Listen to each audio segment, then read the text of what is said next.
ગુજરાતમાં પ્રધાનમંત્રી મોદી હતા. વંતારાના એમના વિડીયો રિલીઝ થયા છે, એ ખૂબ ચર્ચામાં છે. જલારામ બાપાની સામે બોલાયેલા સ્વામિનારાયણ સંતના શબ્દો ખૂબ ચર્ચામાં છે. અંદર રાજનીતિનો પણ પ્રવેશ થયો છે.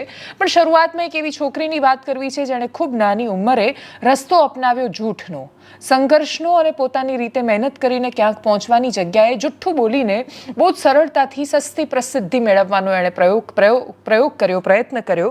એનું નામ નિશા વોરા છે. આણંદના સોજિત્રાની રહેવાસી છે. એણે એવો દાવો કર્યો કે એણે જીપીએસસી પાસ કર્યું છે, જીપીએસસીમાં એ ડીવાયએસપી બની ગઈ છે. નિશા આ દુનિયાની પહેલી એવી છોકરી નથી કે જે પાસ થયા વગર ખોટું બોલી રહી છે, અને કદાચ નિશા એ છેલ્લી છોકરી પણ નહીં હોય. પણ છતાંય નિશા વોરાની કહાની તમારા સુધી લાવવાનો ઉદ્દેશ્ય માત્ર એટલો છે કે તમે પણ જો એ રસ્તે કદાચ જવા માંગતા હોવ અથવા આજુબાજુના લોકો પણ જવા માંગતા હોવ તો રોકાઈ જાઓ, કેમ કે એક દિવસ સત્ય સામે આવે છે. સુરતનો એ મિતુલ નામનો છોકરો ઈસરોની સિદ્ધિમાં હું પણ થયો છું પાસ એમ કરીને હું પણ વૈજ્ઞાનિક બન્યો છું, એનો સંવાદ એના શિક્ષક સાથે વાયરલ થયો. પછી ખબર પડી કે મિતુલ નામના ભાઈ કોઈ પણ રીતે કોઈ પણ વૈજ્ઞાનિક સંસ્થા ઈસરો સાથે ક્યાંય જોડાયેલા નહોતા. એમને ચંદ્રયાન સાથે કોઈ જ લેવા દેવા નહોતી. એમના શિક્ષક માટે એટલી લાગણીસભર ક્ષણો હતી, એ ભાવાવેશમાં આવી ગયા અને મારો છોકરો આટલો આગળ પહોંચ્યો. એક શિક્ષકે જે રીતે લાગણી વ્યક્ત કરી, એ વ્યક્ત થયેલી લાગણીમાં બધા વહી ગયા અને બધાએ મિતુલભાઈને કોંગ્રેચ્યુલેશન્સ કહી દીધું.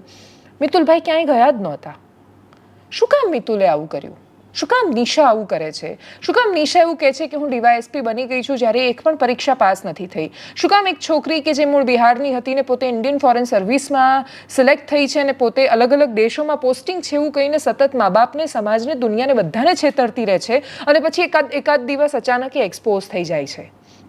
તમે યાદ રાખો કે તમે જૂઠના રસ્તે નીકળો છો તો તમે એક્સપોઝ થાવ છો. કચ્છમાં પહેલા જીપીએસસીનો એક કિસ્સો સામે આવ્યો હતો. એક છોકરો સિલેક્ટ થયો છે એવી વાત સામે આવી. છોકરાએ પેંડા વેચ્યા, પપ્પાએ પેંડા વેચી દીધા અને સેલિબ્રેશન કર્યું, સમાચારોમાં અભિનંદન આપી દીધા, બધે સામે આવી ગયું. અને પછી ખબર પડી કે છોકરો તો નથી. છોકરાએ જીપીએસસીના માથે ઢોળ્યું કે જીપીએસસીએ છેલ્લે લિસ્ટ બદલી દીધું છે. આક્રોશની સાથે પરિવાર જીપીએસસી પહોંચ્યો ને કહ્યું કે તમારી સંસ્થાએ અમારી સમાજમાં બદનામીને વગોવ્યા છે અમને. જીપીએસસીએ સ્પષ્ટતા સાથે કહ્યું કે એક પણ રિઝલ્ટમાં હતો જ નહીં, તમારો છોકરો જુઠ્ઠું બોલી રહ્યો છે. એ નિશા વોરાના પપ્પા હોય કે પછી આવા કોઈ પણ બાળકના પિતા કે માં, એમને કેવો આઘાત લાગતો હશે જ્યારે સમાચારમાં એમના સંતાન આવતા હશે ને એ પણ આ રીતે. નિશા વોરાના કેસમાં શું છે? આણંદ પાસે સોજિત્રા ગામ છે. એણે ત્યાં કહ્યું કે જીપીએસસીમાં એ ડીવાયએસપી બની ગયા છે, એમનું પોસ્ટિંગ છે સાયબર ક્રાઇમમાં. એના પછી એમણે એવું કહ્યું કે હવે એ રજા પર છે અને એ યુપીએસસીની તૈયારી કરી રહ્યા છે, સ્પીપાક ખાતે જોડાયેલા છે ને પછી અલગ અલગ અનેક રીતે પોતાના દાવા રજૂ કરતા રહ્યા.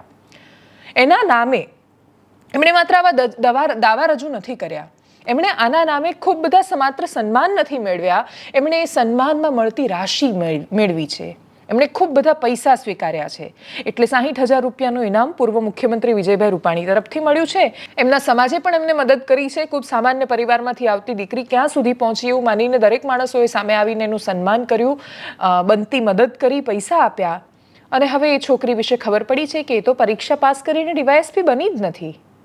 તો એક પછી એક સન્માનો, ખાસા બધા એવા સન્માનો કે જેના માટે એક વિશેષ ઓળખ કે મહેનત જોઈએ, કેવી રીતે મેળવી શકી? પ્રશ્ન ખૂબ ગંભીર છે. અમે નિશા સાથે પણ વાત કરી, આ વિષય પર યુવરાજસિંહ જાડેજા સાથે પણ વાત કરી. શું કહેવું છે બંનેનું, સાંભળીએ. તમે અત્યારે જોબ કરો છો ક્યાંય, મતલબ ઓફિસ? ના, હું અત્યારે યુપીએસસી ની તૈયારીઓ કરું છું. ઓકે. અને તમને જોબ પણ લાગી હતી ડીવાયએસઓની? હા. એ ક્યારે લાગી હતી ને ક્યાં લાગી હતી? એ તો લાગી હતી ત્યાં આગળ, પણ પછી મેં લીધી નહીં. અમદાવાદની સાઈડ લાગી હતી. અચ્છા. અને તમે 21-22માં પાસ થયા છો? હા, પણ અમારે કેવું થયેલું, ત્યારે મારે એક્સિડન્ટ થયેલો ને ત્યારે અમારો કેસ મૂક્યો હતો હાઈકોર્ટમાં કે મારું જે દિવસ ઇન્ટરવ્યુ હતું ને, એ દિવસે બે જણનો હતો. પેલી એક મહિલા હતી, એનું ને બેવનું. શેનો કેસ? એટલે મારે એક્સિડન્ટ થયેલો એટલે પગમાં ઇન્ટરવ્યુ દિવસ જ. એટલે અચ્છા, એટલે તમે પાસ તો થઈ ગયા હતા ને? હા. ઓકે. તો તમે જોબ કેમ મતલબ લીધી નહીં? તો અત્યારે તો તમે મતલબ પહેલો નંબર આવ્યો છે ને તમારો, એટલે અમારે ઇન્ટરવ્યુ કરવો છે. પણ હું અત્યારે પેલું એન માટે યુપીએસસી ના ક્લાસ કરતી હતી ને એટલા માટે. હા, એ વાંધો નથી. પણ તમારો પહેલો નંબર આવ્યો સોજિત્રામાં કે ઓવરઓલ ગુજરાતમાં? ના, ઓવરઓલ ગુજરાત નહીં, સોજિત્રામાં નંબર, રેન્ક? હા, એ તો બધું શોધવું પડશે મારે, કેમ કે હું અહીંયા આગળ છું જેવી થઈ એ રીતે કરું છું. હા પણ એમાં લિસ્ટમાં તો હશે જ ને તમે ફર્સ્ટ નંબર આવ્યો છે તો. ફર્સ્ટ નહીં, ગામમાં ફર્સ્ટ છે. અચ્છા, ગામમાં ફર્સ્ટ છે. ઓકે, તો આમ ગુજરાતમાં કયો નંબર, કયો રેન્ક હશે? એ ખબર નહીં ગુજરાતમાં કયો, તો એ 200 ની આસપાસ હતો. અને અત્યારે શું પ્લાન છે આગળ? યુપીએસસી કરું છું. ઓકે, અને તમે 2021-22માં આપ્યું હતું ને, હું લખી લઉં ને? હા, કદાચ એવું હશે.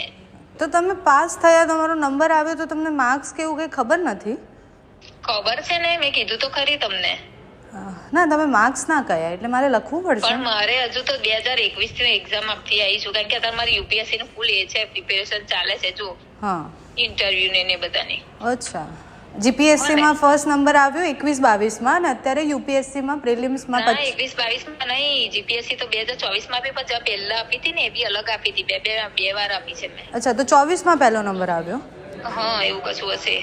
અહીંયા નિશાબેન વોરા કરીને જે વ્યક્તિ છે, જે મૂળ રીતે જોવા જઈએ તો આણંદના સોજિત્રા ખાતેના છે, તો એ આણંદના સોજિત્રા ખાતેમાં જે અલગ અલગ જે ન્યૂઝ કટિંગો હોય, એ ન્યૂઝ કટિંગના માધ્યમથી પહેલાં તો એ વિશેની માહિતી મળી કે આ બેન ડીવાયએસપી બન્યા છે. પછી અલગ અલગ સોશિયલ મીડિયાની અલગ અલગ જે પોસ્ટો હતી, એ પોસ્ટો ચેક કરી ત્યારે એવું જાણવા મળ્યું કે અમદાવાદ ક્રાઇમ બ્રાન્ચની અંદર આ બેનશ્રી જે છે એ બેનશ્રી પોસ્ટિંગ લઈને ત્યાં ફરજ બજાવી રહ્યા છે.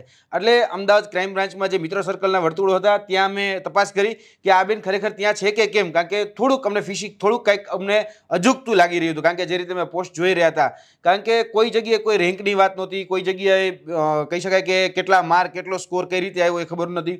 પછી જ્યારે આ તપાસ કરવાનું મૂળ ઉદ્દેશ્ય એ હતું, કારણ કે આ જ્યારે મેં નામ જીપીએસસીના રિઝલ્ટમાં ચેક કર્યું, કારણ કે બેનની ઉંમર 24 વર્ષની છે, તો અમને એવું લાગ્યું કે ભાઈ એજ ક્વોલિફિકેશન ક્રાઇટેરિયા પ્રમાણે 21 વર્ષ પછી તમે જીપીએસસી આપી શકો, તો લગભગ 3 વર્ષમાં તમે જીપીએસસી પાસ કર્યું હોય, તો અમે છેલ્લા 5 વર્ષના જીપીએસસીના તમામ રિઝલ્ટ ફંફોડી માર્યા. તેમાં આ બેનું નામ તપાસવાનો પ્રયત્ન કર્યો, પરંતુ એ નામ અમને ક્યાંય ન મળ્યું. પછી એવું થઈ ગયું કે કદાચ પોસ્ટિંગ થયું છે, તો કદાચ એવું બનશે કે ભાઈ જે પોલીસ અધિકારીઓ એના હાથે ક્યાંક ને ક્યાંક સન્માન થઈ રહ્યું છે, અને કહેવામાં આવી રહ્યું છે કે આ ડીવાયએસપી તરીકે ત્યારે હાલ નોકરી કરી રહ્યા છે. પરંતુ જ્યારે ગાંધીનગરના કહી શકાય કે જે વિસ્તારો છે તેમાં પણ અમે તપાસ કરી, તો ગાંધીનગરમાં ક્યાંય પણ ન તો ક્રાઇમ બ્રાન્ચમાં કે ન એલસીબીમાં કે બીજી કોઈ પણ જગ્યાએ આ બેન અત્યારે ફરજમાં તો નથી. પરીક્ષામાં જ નામ નથી, પરીક્ષામાં જ નામ નહોતું, તો પછી કહી શકાય કે ત્યાંના આણંદના જે વર્તમાન ધારાસભ્ય શ્રી છે અને આપણા ગુજરાતના માનનીય મુખ્યમંત્રી આદરણીય ભૂપેન્દ્રભાઈ પટેલ, એને હમણાં થોડા દિવસ પહેલા જ ત્યાં વિઝિટ કરી હતી, ત્યારે એમના હાથે પણ એમને સન્માન આપવામાં આવ્યું છે, અને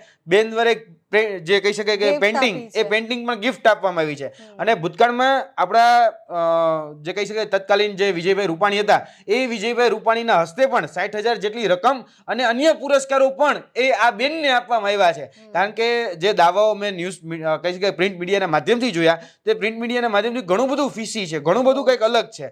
અને આ તમે જોઈ શકો છો કે ભાઈ આ રીતેનું સન્માન કરવામાં આવે છે, એટલે કશું કંઈક આમાં દાળમાં કાળું છે, અને દાળમાં કાળું એ શોધવાની જવાબદારી હવે કાયદાકીય જે તંત્ર છે એ તંત્રની છે.